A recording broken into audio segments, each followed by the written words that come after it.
How to hide followers and following on Instagram.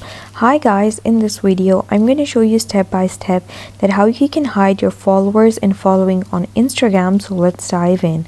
So first you have to open your Instagram app, and then it's going to bring you to this page, and here you have to click your profile icon on the bottom right corner.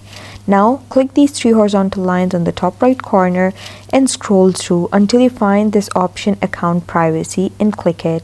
And then you have to make sure you make your account private. Just toggle it on by clicking over here, and then you have to click switch to private.